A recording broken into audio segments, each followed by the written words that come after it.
귀한 찬양 감사를 드립니다. 오늘은 코치 부모가 정답입니다 라는 제목으로 설강을 하겠습니다. 그럼 설강이 뭔지 아세요? 설교 플러스 강의입니다. 두 개를 동시에 같이 하도록 하겠습니다. 여러분, 부모는 누구일까요? 오늘은 부모 정체성에 관해 좀 생각하는 시간이 되었으면 좋겠습니다. 저는 부모는 코치가 되어야 한다고 믿습니다. 왜냐하면 우리 예수님께서 최고의 코치이시기 때문입니다. 저는 기독교 교육을 가르치는 사람이고 연구하는 학자입니다. 제 연구 분야가 여러 가지가 있는데 그 중에 하나가 이 코칭이라는 분야입니다. 요즘에 또 많이 유행하는 용어이기도 해요. 근데 저는 성경 안에서 그 코칭을 연구하는 사람입니다. 그래서 다른 학자가 이야기하는 코칭의 내용과는 좀 다를 것입니다. 저는 교육은 두 가지 방향이 있다라고 생각을 해요. 첫 번째 방향은 트레이닝으로서의 방향입니다. 여러분이 많이 들어보셨을 만한 영어입니다. 어렵지 않은 영어죠. 왜? 헬스장이 있잖아요. 우리 주변에 여러분 헬스클럽, 헬스장 다니시는 분이 있을 텐데요. 그 헬스장에 가면은 헬스 선생님을 뭐라고 표현하죠? 그렇죠. 아유, 똑똑하시네요. 헬스 트레이너라고 말합니다. 그래서 그 트레이너가 하는 교육을 트레이닝이라고 하는 것입니다. 그리고 두 번째 교육의 방향이 오늘 이야기 나눌 코칭입니다. 그 코칭을 하는 선생님을 코치라고 말하는 것입니다. 우리는 스포츠 채널을 보거나 혹은 축구 대표팀 경기를 보면 코치, 축구 코치, 축구 트레이너 이런 용어들을 접하게 되거든요. 근데 이 트레이닝이라는 단어와 코칭이라는 단어는 완전히 다른 개념입니다. 혼용해서 쓰고 있는데요. 현실에서는 제가 연구한 바에 의하면 완전 다른 개념입니다. 여러분, 제가 쉽게 이 단어를 가지고 설명을 드려볼게요. 먼저는 트레이닝입니다. 트레이너가 하는 교육을 트레이닝이라고 하는데요. 이 단어는 그 앞에 트레인에서 온 겁니다. 새벽에 이제 막 영어를 써서 죄송한데요. 우리가 쉽게 알 수 있는 영어니까 여러분 집중해서 한번 들어보세요. 트레인에서 출발해서 트레이너가 되고 트레이닝이 되는 겁니다. 여러분, 트레인이 뭐죠? 사전에서 찾으면 기차라고 나옵니다. 트레인은 기차입니다. 여러분, 이제부터 기차를 생각하시면 돼요. 제가 예를 들어서 아침 7시에 서울역에서 KTX를 타야 돼요. 기차를. 열심히 뛰어갔습니다. 근데 조금 늦었어요. 7시 1분에 도착했습니다. 그럼 기차는 저를 기다리고 있나요? 이미 출발했나요? 출발했습니다. 제가 기차야 돌아와라 해도 안 돌아옵니다. 여러분, 주도권이 기차에게 있나요? 손님에게 있나요? 기차에게 있습니다. 여러분, 이게 비유입니다. 이 기차가 부모이고 그리고 손님이 우리 아이들, 자녀들입니다. 그러면 이 트레인에 있어서는 주도권이 부모에게 있는 거예요? 자녀에게 있는 거예요? 부모에게 있는 거죠. 아까 기차가 주도권이 있다고 했잖아요. 그 기차가 부모로 비유한 거예요. 그리고 손님이 우리 자녀들인 거예요. 그래서 트레인에 있어서는요, 주도권이 부모에게 있는 겁니다. 그래서 부모가 이끄는 거예요. 그거를 트레이닝이라고 하는 겁니다. 부모가 이끌어요. 부모가 그냥 일방적으로 가르쳐요. 따라와. 그러면 부모 말에 아이들은 찍소리도 못하고 따라가야 됩니다. 전통적인 교육이죠. 전통적인 부모 중심의 교육. 부모가 이야기하면 무조건 들어야 되고 아이들은 의사권이 없고 의결권이 없고 말할 그런 자유도 없는 예전에 아주 엄격한 그런 가정 문화를 생각하시면 돼요. 여러분, 때로는 필요합니다. 그러나 코칭이라는 개념이 훨씬 더 넓은 개념이에요. 여러분, 일단은 기억하기 쉽게 트레인은 부모가 이끄는 거다. 부모 주도의 교육, 이렇게 이해하시면 됩니다. 여러분 헬스장에 가면은 왜 헬스 트레이너라고 하시는 줄 아세요? 헬스 선생님은요, 자기가 계획 세운 대로 손님들 무조건 하게 합니다. 저도 헬스장에 한 2개월 다녀본 적이 있어요. 코로나 오기 전에 1년치를 내고 2달 다니고 10개월치를 날렸어요. 1년치를 미리 냈는데 2달 다니고 코로나가 와가지고 10개월을 못 다니고 우야무야 하다가 그냥 돈을 날리게 됐어요. 그 2달 다닐 때 무료로 PT라는 걸 받게 했습니다. 여기 헬스장 다니시는 분은 알 겁니다. PT, 퍼스널 트레이닝이라고 하는데 개인 교습을 받는 거죠. 보너스로 2번 받게 했어요. 저는 처음 받아봤거든요. 근데 헬스 선생님이 저한테 몸무게를 재래요. 그래서 몸무게를 쟀더니 당신 몸무게에는 20kg짜리 역기를 가지고 오라는 거예요. 그래서 옆에서 낑낑대면서 20kg짜리 역기를 갖고 왔어요. 그랬더니 이 헬스 선생님이 10번 들래요. 그거를 3세트 하랍니다. 3번 반복하라는 거죠. 그래서 제가 처음 한 거예요. 1번, 2번, 3번, 4번, 5, 6, 7번까지 됐는데 그다음 못 하겠어요. 그래서 선생님 힘들어요 했더니 이 선생님이 그럼 그만하세요 라고 얘기했을까요? 끝까지 하라고 했을까요? 예. 그래서 끝까지 했어요. 10번까지 하고 내려서 이제 그만하려고 하니까 선생님이 또 들래요. 2세트. 그래가지고 또 들고 한 4번 하니까 이제 지쳤어요. 근데 선생님이 한 번 더, 한 번 더, 한 번 더, 한 번 더 끝까지 다 시켰어요. 내리고 헉헉거리고 있네. 또 들래요. 3세트. 결국 끝까지 다 했습니다. 그래서 헬스 트레이너예요. 자기가 계획 세운 대로 손님은 무조건 따라가야 돼요. 선생님이 계획 세운 대로 학생은 무조건 순종해야 돼요. 그래서 헬스 트레이너입니다. 여러분 이해하셨죠? 트레이너, 그 사람이 하는 교육을 트레이닝이라고 하는데 트레인을 생각하시면 돼요. 기차, 주도권이 기차에게 있다. 이 기차가 부모다. 부모가 이끄는 거예요. 자, 2번째 개념, 오늘 우리가 강조해야 될 개념이 코칭이라고 했습니다. 그걸 하는 사람이 코치라고 했습니다. 여러분 이 단어는 우리 여성분들이 굉장히 좋아하더라고요. 왜 좋아하는지 아세요? 코치. 어디서 많이 들어보지 않았어요? 예, 웃으시는 분이 있는데요. 가방 브랜드입니다. 핸드백 브랜드, 가방 브랜드예요. 여러분 그 가방을 보면은 브랜드 마크가 있는데 그 마크가 마차예요. 마차가 새겨져 있어요. 브랜드 마크가. 여러분 코치를 제가 정확하게 말씀드리면 중세 유럽의 헝가리 지역에 있던 마을 이름입니다. 그 마을 이름이 코치였어요. 그 마을에서 첫 번째로 마차가 만들어졌다고 합니다. 그래서 코치는 마차예요. 마차. 여러분 지금의 택시를 생각하시면 돼요. 택시. 이 마차는 손님을 기다려요. 그래서 손님이 타면 손님이 가자는 곳으로 갑니다. 바다로 갑시다. 그럼 바다로 가요. 산으로 갑시다. 그럼 산으로 가요. 집으로 갑시다. 그럼 집으로 가요. 여러분 주도권이 마차에게 있나요? 손님에게 있나요? 예, 아까 트레인과 반대죠. 주도권이 손님에게 있습니다. 그래서 이것도 비유인 거예요. 마차가 부모고 손님이 우리 자녀들, 아이들이에요. 주도권이 누구에게 있다는 거예요? 자녀들, 아이들에게 있다는 거예요. 이게 코칭입니다. 그럼 여러분 마차의 역할은 뭐 하는 걸까요? 마차는 손님의 눈높이를 맞추고 손님의 필요를 채워주는 거예요. 손님 어디로 모실까요? 아, 산에 가자고요? 네, 가겠습니다. 손님 어디로 모실까요? 바다로 가겠습니다. 이게 필요죠. 마차는 손님의 눈높이를 맞추고 손님의 필요를 채워주는 역할을 합니다. 여러분 그래서요 여기서 코칭의 정의가 나옵니다. 코칭은 아이들의 눈높이를 맞추고 아이들의 필요를 채워주는 활동입니다. 여러분 부모는 이 코칭의 역할을 해야 된다는 거예요.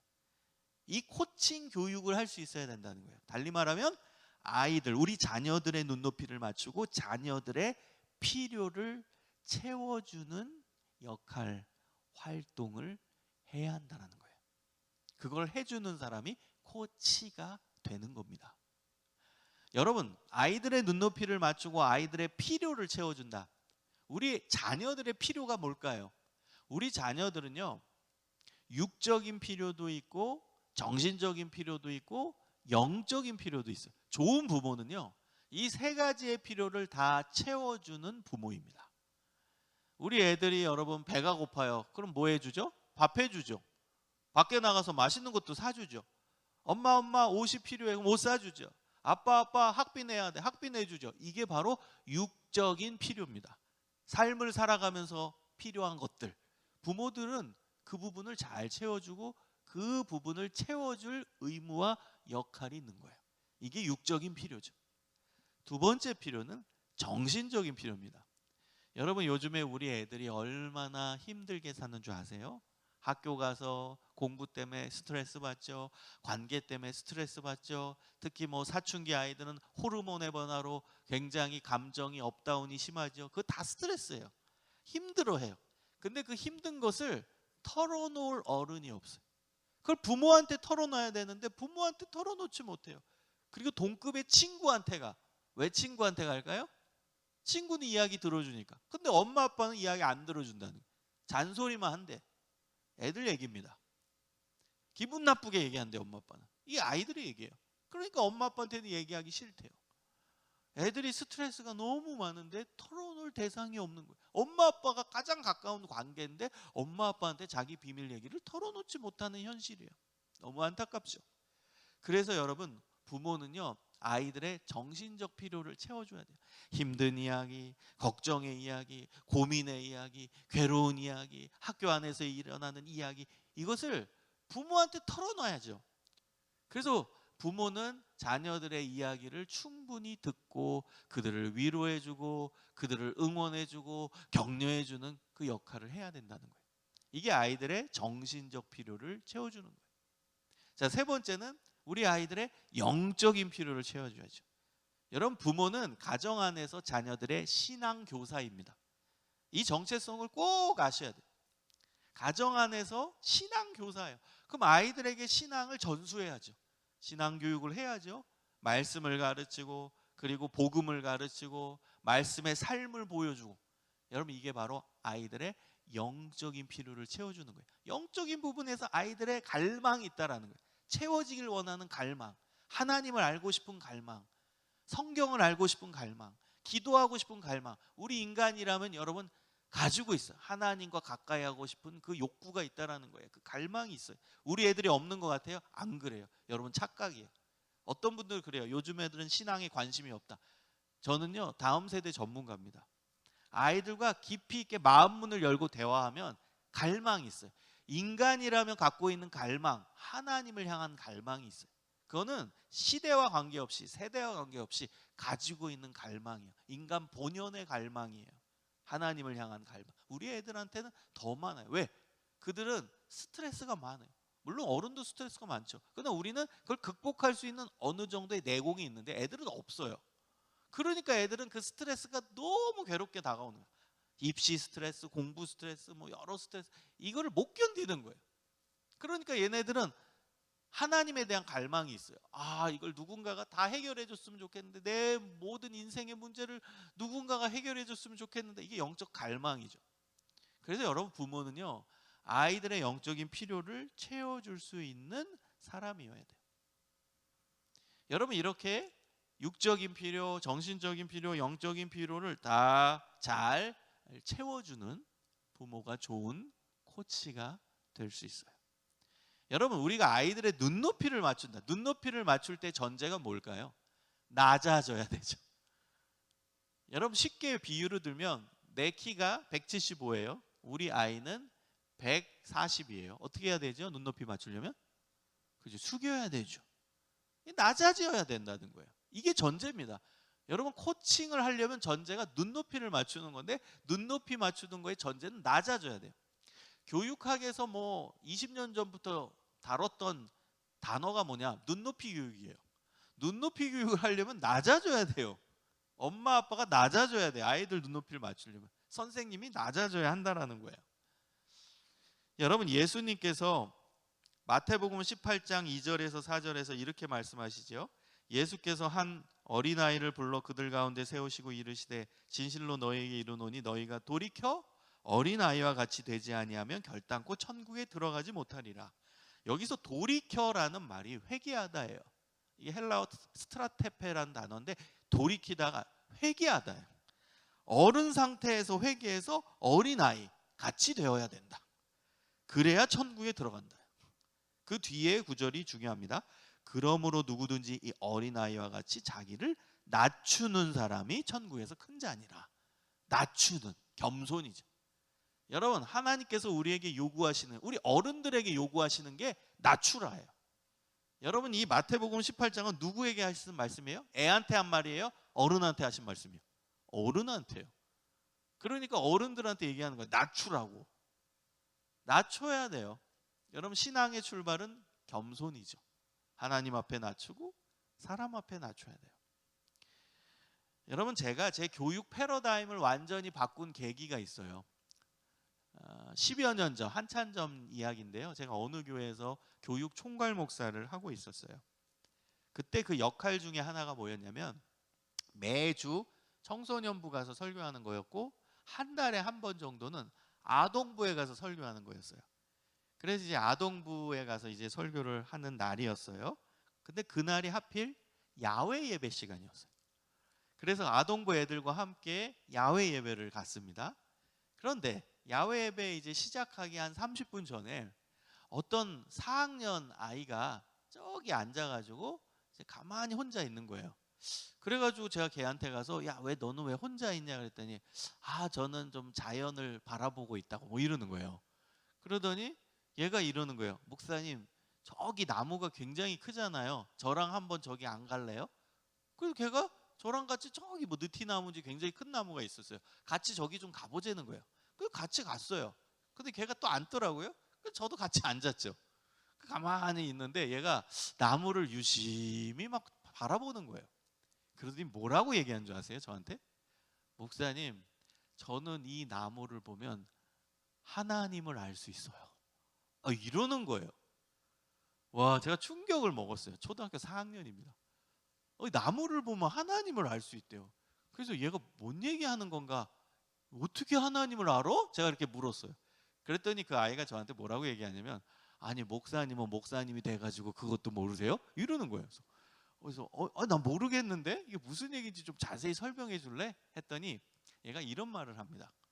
목사님, 책 쓰신 거 있지요? 그래요. 제가 그때도 제가 책을 쓴 것들이 있었거든요. 제 저서가. 그걸 알아요, 얘가. 그래서 목사님 책 쓴 거 있죠? 그래서 나 책 쓴 내 책 있지, 내 저서 있지. 그때 얘가 이런 말을 합니다.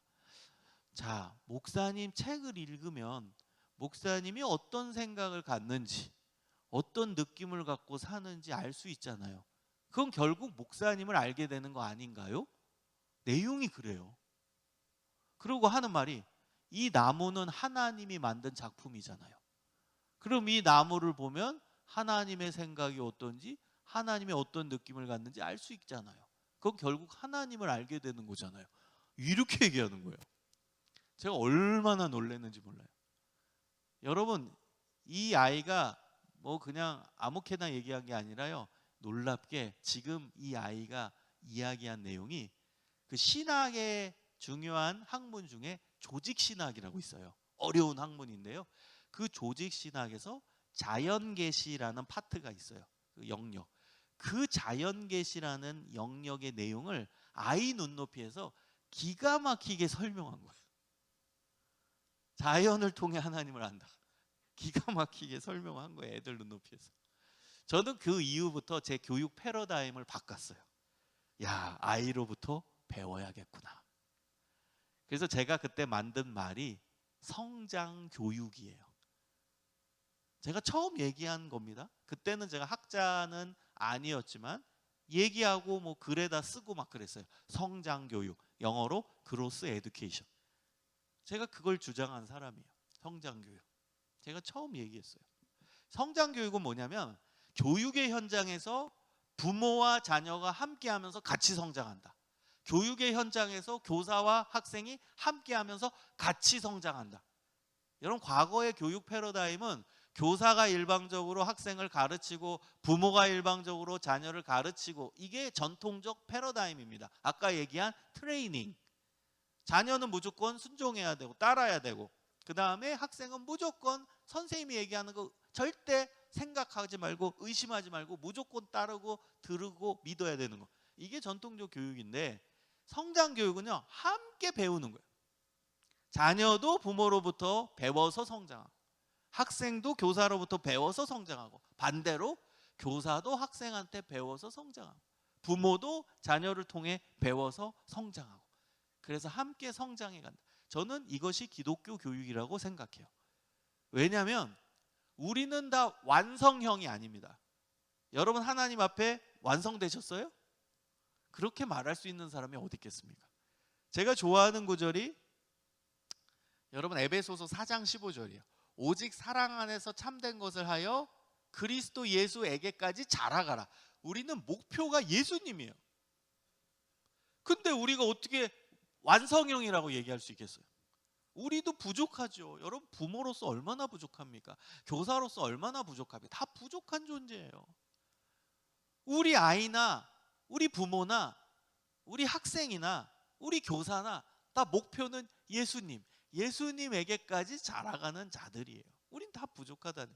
그래서 서로 부모와 자녀가 서로 함께하면서 배우는 거예요.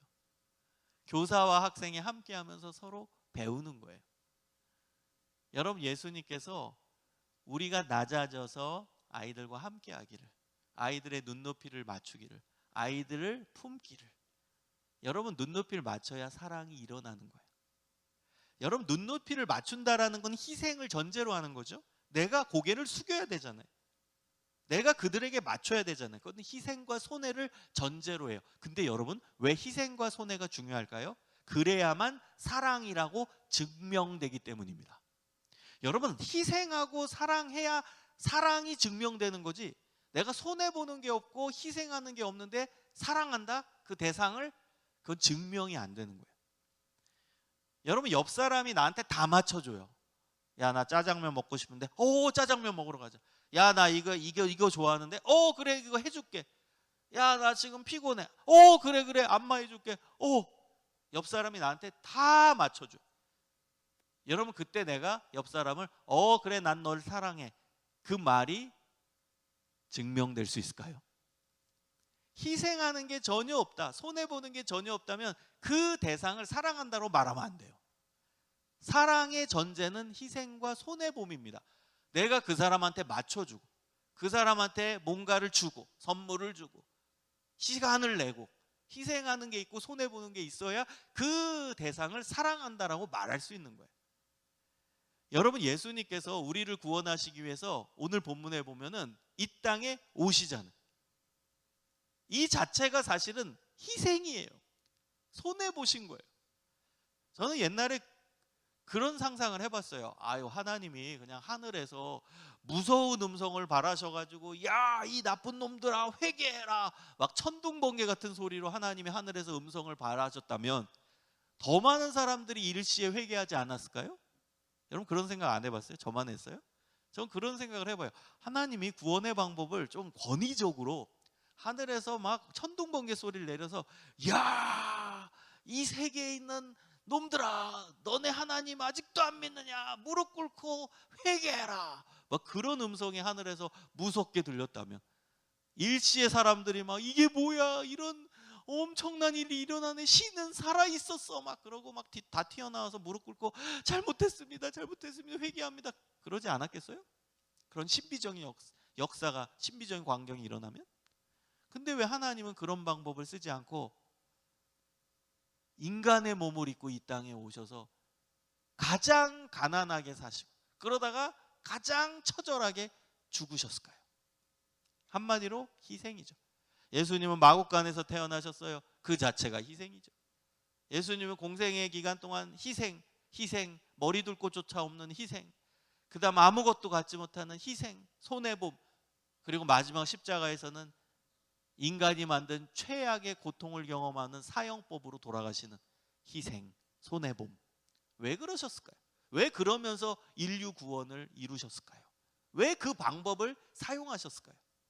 그래야만 사랑이 증명되기 때문입니다. 여러분 하나님이 인간을 향해 야 나 너 사랑한다, 난 너를 뜨겁게 사랑한다, 그런데 희생하는 게 하나도 없으셨다면 그 사랑이 증명되지가 않는 거예요. 여러분, 우리 자녀들을 정말로 사랑하세요? 그럼 낮아져야 돼요. 눈높이를 맞춰야 돼요. 손해보는 게 있어야 돼요. 여러분, 코치의 역할을 온전히 잘 감당하기 위해서 6가지 역할을 잘 해주시면 좋겠습니다. 6가지 역할. 제가 부모님들 이제 상담을 많이 하거든요. 교육도 많이 하고 부모 세미나 뭐 부모 대학 뭐 이런 것도 진행하고, 또 부모님들 개인적으로 이렇게 모델이 될 만한 부모님들, 그런 네트워크도 있어요. 그런 모델이 될 만한 부모님들이 이제 코치 역할을 잘 하시는 분들이 많거든요. 그래서 그분들을 연구해 봤어요. 그랬더니 6가지 역할을 균형 있게 다 하시더라고요. 제가 알려드릴 테니까 외우시면 좋겠어요. 첫 번째는 교사, 두 번째는 역할 모델, 세 번째는 지원자, 네 번째는 상담자, 다섯 번째는 친구, 여섯 번째는 선배입니다. 여러분, 첫 번째 교사의 역할은 뭐 하는 거냐? 교사의 역할은 아이들에게 성경의 정보와 지식을 제공해 주는 역할을 하는 거예요. 여러분, 교사는 뭐 하는 거냐? 구체적으로 뭐 하는 사람이냐면요, 가르치는 내용을 전달해 주는 역할을 하는 거예요. 가르치는 내용의 지식과 정보를 학생들에게 전달해 주는 역할을 하는 존재가 교사입니다. 그래서 부모가 자녀들의 교사라고 했을 때는요, 우린 말씀을 가르치는 교사예요. 아이들에게. 그럼 말씀의 지식과 정보를 아이들에게 전달해 주는 역할을 해야 돼요. 그러려면 부모가 성경을 알아야 되죠. 부모가 성경을 모르는데 어떻게 아이들에게 말씀의 정보와 지식을 알려줄 수 있겠어요? 우리가 성경의 내용을 정확히 알아야 아이들에게 성경의 지식과 정보를 더 많이, 더 정확하게 알려줄 수 있는 거예요. 그 역할을 하셔야 돼요. 두 번째 교사의 역할은 뭐냐면 훈육입니다. 훈육. 훈육이 뭐예요? 잘못된 길로 갈 때는 돌아오게 하는 거예요. 말씀에 비춰봤을 때 아이들이 잘못된 길로 가요? 그러면 돌아오게 하는 역할을 여러분이 하셔야 돼요. 요즘에는 부모가 훈육의 기능이 빠졌어요. 여러분, 아이들 눈높이에 맞춘다고 해서 그냥 오냐오냐 해주는 게 아닙니다. 착각하지 마세요. 아이들의 눈높이를 맞추는 게 코칭이라고 했죠? 그렇다고 애들이 뭐 잘못된 길로 가도 오냐오냐 해주고 절대 아닙니다. 여러분, 예를 들어볼게요. 아까 코치가 마차라고 했죠? 손님이 마차를 탔어요. 그리고 어디로 모실까요? 했더니 손님이 이렇게 얘기해요. 낭떠러지로 갑시다. 그럼 가야 돼요? 막아야 돼요? 막아야 되죠. 손님, 그러면 안 됩니다. 못 갑니다. 정신 차리십시오. 이게 훈육이에요. 눈높이 맞춘다고 그냥 애들 뭐 하라는데 하자는 대로 뭐 잘못된 길로 갈 때도 오냐오냐 하고 절대 아닙니다. 훈육을 하셔야 돼요. 훈육은 잘못된 길로 갈 땐 돌아오게 하는 역할을 해야 돼요. 그 다음에 여러분, 두 번째는 역할 모델입니다. 역할 모델은 모범을 보이는 거예요. 여러분, 기독교 교육 방법의 유일한 방법은 모델링이라고 합니다. 모델링이 뭔지 아세요? 내가 모범을 보이고 아이들이 내 모습 보고 따라하게 하는 거예요. 여러분, 그게 모델링이에요. 내가 기도의 모범, 말씀의 모범, 신앙의 모범, 인격의 모범, 말의 모범, 모범을 보이는 거예요. 그러면서 아이들이 내 모습 보고 따라하게 해야 돼요. 그게 역할 모델이에요. 이게 최고의 부모입니다. 말로 가르치는 게 아니라 삶으로 가르치는 거예요. 기도해라, 기도해라 잔소리할 필요 없어요. 내가 기도하면 애들이 내 모습 보고 기도하게 돼요. 성경 봐라, 성경 봐라 잔소리할 필요 없어요. 내가 성경 보는 부모가 되면 애들이 내 모습 보고 따라하는 거예요. 이게 역할 모델이에요. 자, 세 번째는 지원자입니다. 여러분, 지원자는 선물 주는 거예요. 선물. 때로는 애들한테 여러분 선물을 주십시오. 선물이 뭐 눈에 보이는 것만 선물이 아니에요. 칭찬도 선물이에요. 그냥 포스트잇에다가 응원 문구 하나 써주는 거. 힘내, 너는 하나님의 사랑받는 자녀다. 이런 포스트잇에다가 응원 문구 하나 써주는, 이런 게 다 선물이에요. 카카오톡으로 이모티콘 하나씩 해주고 애들한테, 자녀한테 선물 줄 수도 있죠. 이모티콘 요즘 애들 좋아하거든요. 이렇게 선물 주는 역할이 지원자 역할이에요. 자, 네 번째, 상담자. 상담자는 아이들의 이야기를 듣는 거죠. 힘든 이야기, 고민의 이야기, 걱정 이야기, 일상의 이야기. 여러분, 상담의 핵심은 듣는 겁니다. 애들의 이야기를 여러분 들어야 돼요. 애들한테 자꾸 잔소리 하려고 하지 말고, 잔소리 하기 전에 얘가 어떤 이야기를 내면에 갖고 있는지 들어야 돼요. 그게 상담자입니다. 다섯 번째, 친구. 여러분, 친구는 노는 거예요. 때로는 부모가 아이들의 친구가 돼야 돼요. 같이 어울리고 애가 좋아하는 음악도 같이 듣고, 아이가 좋아하는 뭐 유튜브 채널도 한번 같이 보고, 아이가 먹고 싶은 뭐 분식집 가자 그러면 같이 가기도 하고, 이게 어울리는 거예요. 이 친구예요. 때로는 부모가 친구 역할도 해야 돼요. 마지막 6번째는 선배. 선배는 내가 아이의 인생의 시간을 먼저 살아간 선배로 다가가는 거예요. 여러분, 가만히 우리 자녀와 나와의 관계를 보면 인생의 선후배 관계입니다. 맞죠? 나도 초등학교 시절이 있었고, 중학교 시절이 있었고, 고등학교 시절이 있었고, 그래서 나는 아이들의 인생의 시간의 선배예요. 나는 그 길을 먼저 걸어갔어요. 그래서 애들을 이해할 수 있고 애들을 공감할 수 있는 거예요. 내가 그 시간을 다 살아봤기 때문에. 그래서 여러분, 아이들이 힘든 이야기를 꺼낼 때 제일 좋은 팁은 나도 그 시절에 힘들었던 얘기를 꺼내주면 좋아요. 우리 자녀가 중1이다. 그래서 엄마 나 학교 가서 오늘 시험 봤는데 망했어. 그러면 혼내는 거 먼저 하지 마시고, 야 너 시험 못 봤다고? 왜 못 봤어? 이렇게 잔소리하거나 혼내기 전에 위로해 주면서 엄마가 중1 즈음에 실패한 얘기를 꺼내주면 돼요. 아이고 그랬냐? 아이고 힘내. 근데 엄마도 중1 땐가 그때 수학 시험 봤는데 그때 내가 답안이 밀렸어. 그래가지고 나도 그때 완전 시험 망했던 기억이 있어. 이렇게 옛날에 실패했던 경험, 아이 나이 때 경험했던 이야기들을 꺼내주면 아이가 위로를 받아요. 그리고 우리 엄마가 내 인생의 선배구나, 이거를 느끼면서 공감이 생기고 동질감이 형성돼요. 여러분 이걸 꼭 기억하세요. 내가 아이들 나이 때 경험한 예화나 일화를 종종 꺼내시면 선배로 다가가게 돼요.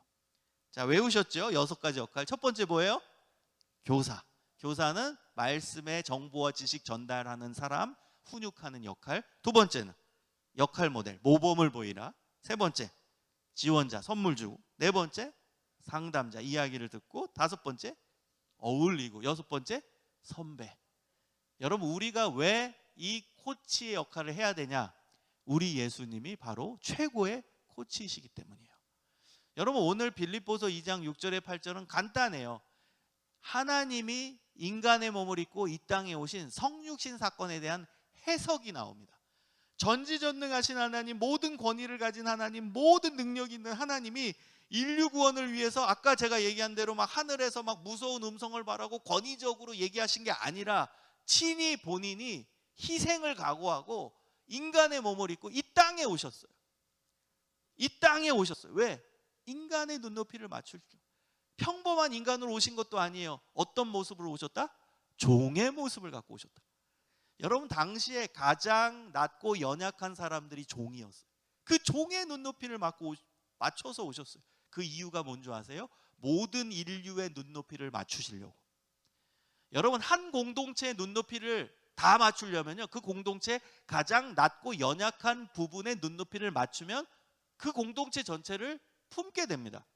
예를 들어서 제가 고등학교 1학년 담임 선생님이고 여러분이 고등학교 1학년 학생이라고 해보세요. 한 반 클래스라고 생각하면 제가 우리 반 전체의 눈높이를 맞추려면 구체적으로 어디다 맞춰야 될까요?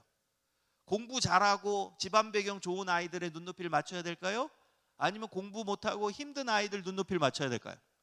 후자입니다. 그 힘들고 어려운 아이들의 눈높이를 맞출 때 우리 반 전체의 눈높이를 맞추는 좋은 교사가 되는 거예요. 그래서 예수님이 모든 인간들 중에 당시에 가장 낮고 연약한 눈높이가 종이었어요. 그래서 종의 눈높이를 맞추기 위해 종의 모습을 갖고 오셨어요. 그러므로 인류 공동체 전체의 눈높이를 다 맞추셨어요. 그게 예수님이에요. 그리고 예수님은 우리의 인간의 육적인 필요, 정신적인 필요, 영적인 필요 다 채워주셨죠. 갈릴리 지역에 가난한 자들에게 먹을 거 주시고 병든 사람 고치시면서 육적인 필요 채워주셨죠. 정신적으로 힘들고 억눌린 사람 위로하시는 정신적 필요 채워주셨죠.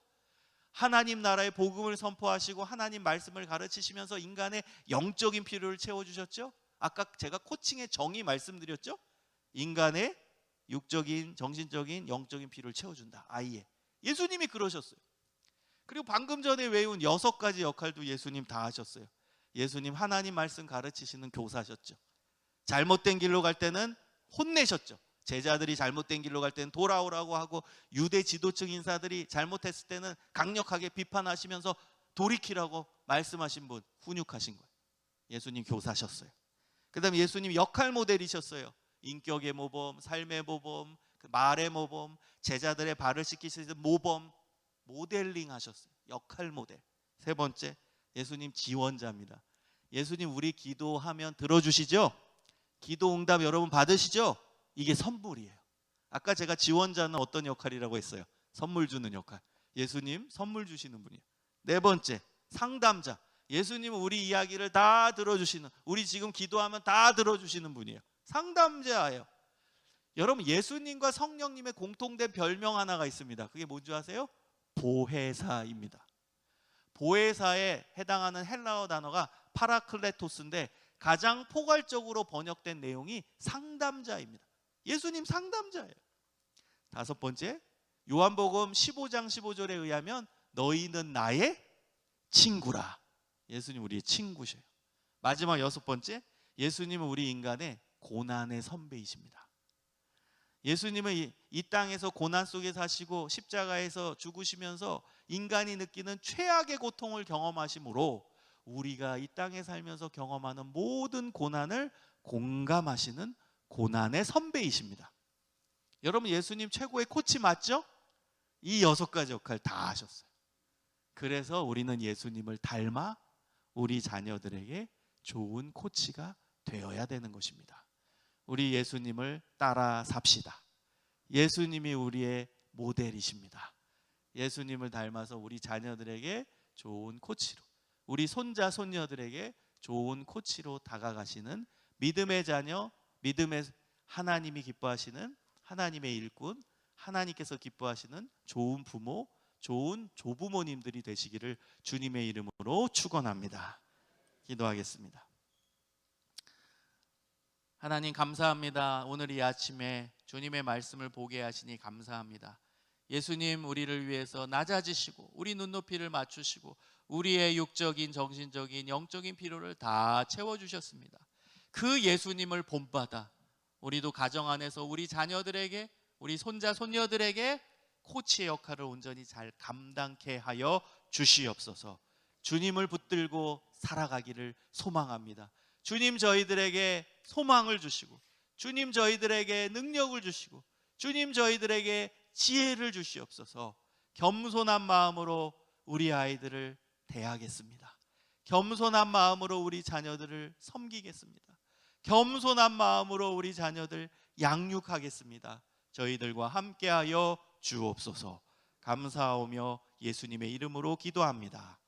아멘.